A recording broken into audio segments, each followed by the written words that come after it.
All right, I'm Brett, and this is Dane. We're here from Dorm Room Hoops. We're going to talk about some of the things we saw in the first half of the national championship. So Dane, what'd you get? It started off pretty fast-paced. ACC versus the Big Ten in national championships games, 5-1.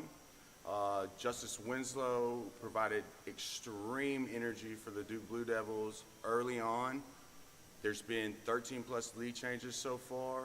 What about you, Brett? Big things I took away, which I think is going to be a bigger factor as we go on, was free throws. Wisconsin wasn't hitting them, and I think Kentucky was, or I'm sorry, I was used to Kentucky supposed to be being in this game. They should be. Yeah, they should be. Duke was 6 for 6, and Wisconsin was 2 for 6 at one point, and that was the difference in the game. Now Wisconsin made a 7-0 run to come back, and now it's tied 31-31 at halftime. But I think the further we go down the stretch and the more fouls we see, I think the free throws are going to be the difference. And if Wisconsin doesn't start to hit them, it might not look good for the Badgers. I absolutely agree, and if Ashley Judd was watching this, she'd be smiling. Because Kentucky maybe should be in this game. They have the most talent in the nation, but Wisconsin, it's hard to argue with Wisconsin and the way they're playing. They get down, they bring the game back. They get down, they bring the game back again. So it's hard to tell right now. I said earlier in our little Google Hangout that Grayson Allen's going to be a huge factor in this game. Yeah. And so far, I think he's got 4 points off the bench, but extreme energy. And that's what you need in a national championship game is extreme energy. Yeah, and Kaminsky's definitely bringing that tonight. And the offensive rebounds for Wisconsin, good God.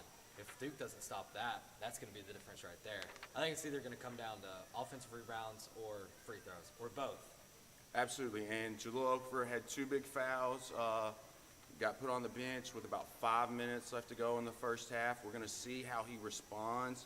He is a freshman, and he's one of 3 freshmen that play big-time minutes for Duke. So how these freshmen respond, and what we've seen the whole tournament is Wisconsin getting down, coming out in the second half, and late in the game, they take over. They hit big-time shots. They make big-time plays. And how Duke's freshmen are going to respond to this, we'll see. I mean, it's kind of up in the air right now, and it's fun to watch. Yeah, it's fun to watch, and they kind of did that in the end of the second half. They looked like Duke might be making a run, and then Wisconsin made that 7-0 run, came back. Now it's tied 31-31, but I guess we'll take it back in there, start watching the game. Hopefully we'll be back out here at the end here in about 30 minutes and have your national champion. Can't wait.